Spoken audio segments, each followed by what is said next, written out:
Hello students, in today's session let us learn about acid rain and ozone layer depletion. Acid rain: when fossil fuels such as coal, oil and natural gas are burned, chemicals like sulfur dioxide and nitrogen oxides are produced. These chemicals react with water and other chemicals in the air to form sulfuric acid, nitric acid and other harmful pollutants like sulfates and nitrates. These acid pollutants spread upwards into the atmosphere and are carried by air currents to finally return to the ground in the form of acid rain, fog or snow. The corrosive nature of acid rain causes many forms of environmental damage. Acid pollutants also occur as dry particles and gases, which when washed from the ground by rain add to the acids in the rain to form a more corrosive solution. This is called acid deposition. Damage from acid rain is widespread in North America, Europe, Japan, China and Southeast Asia. In the US, coal burning power plants contribute to about 70% of sulfur dioxide. In Canada, oil refining, metal smelting and other industrial activities account for 61% of sulfur dioxide pollution. Motor vehicle exhaust fumes are the main source of nitrogen oxides. The acids in acid rain chemically react with any other object they come in contact with. Acids react with other chemicals by giving up hydrogen atoms.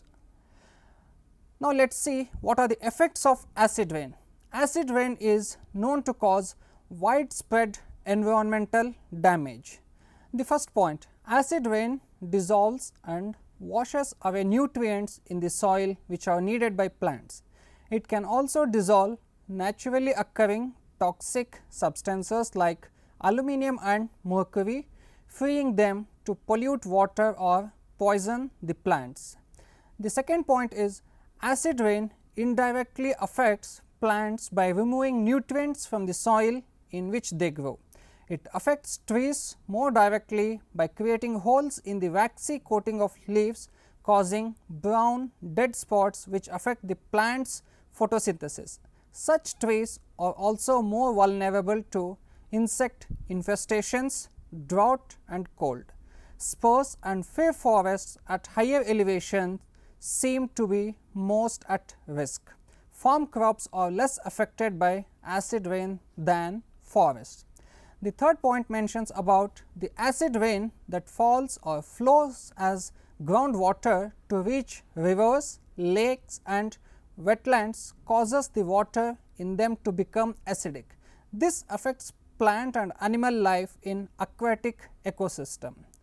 The next point states that acid rain also has far reaching effects on wildlife. By adversely affecting one species, the entire food chain is disrupted, ultimately endangering the entire ecosystem. Different aquatic species can tolerate different levels of acidity. For instance, clams and mayflies have a higher mortality when water has a pH of 6, while frogs can tolerate more acidic water. Although with the decline in supply of mayflies, frog populations may also decline. Land animals that are dependent on aquatic organisms are also affected. The next point states that acid rain and dry acid deposition damages buildings, automobiles and other structures made of stone or metal.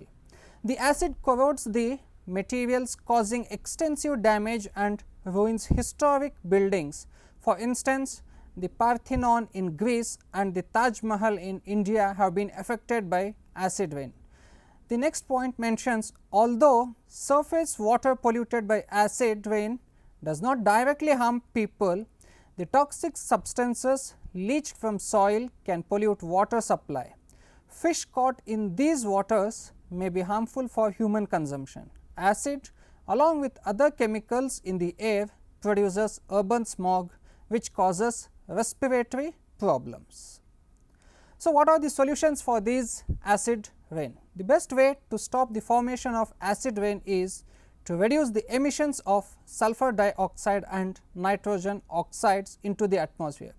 This can be achieved by using less energy from fossil fuels in power plants, vehicles and industry. Switching to cleaner burning fuels is also a way out. For instance, using natural gas which is cleaner than coal, using coal with lower sulfur content and developing more efficient vehicles.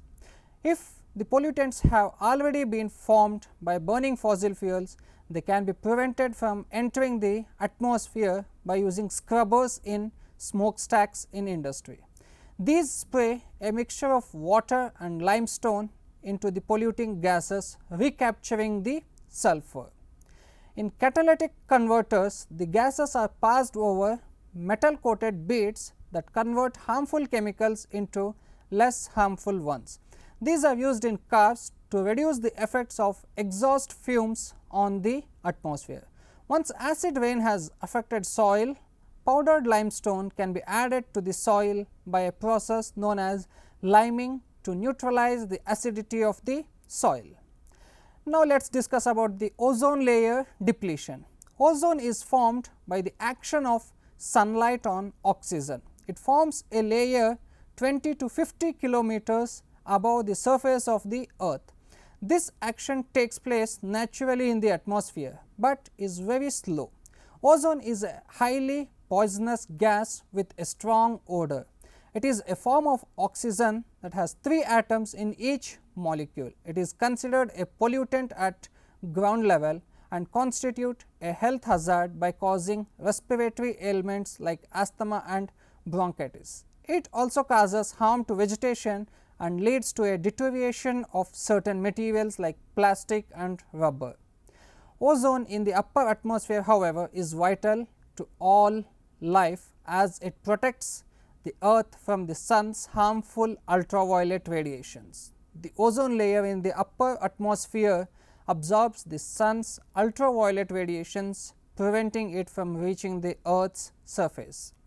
This layer in the atmosphere protects life on earth from the dangerous UV radiations from the sun.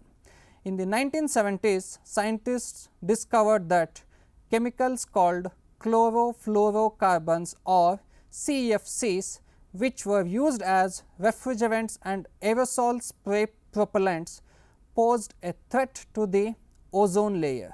The CFC molecules are virtually indestructible until they reach the stratosphere, where UV radiation breaks them down to release chlorine atoms. The chlorine atoms react with ozone molecules, which break down into oxygen molecules, which do not absorb UV radiations. Since the early 1980s, scientists detected a thinning of the ozone layer in the atmosphere above Antarctica. This phenomenon is now being detected in other places as well, including Australia. Although the use of CFCs has been reduced and now banned in most countries, other chemicals and industrial compounds such as bromine, halocarbons and nitrous oxide from fertilizers may also attack the ozone layer. The destruction of the ozone layer is seen to cause increased cases of skin cancer and cataracts.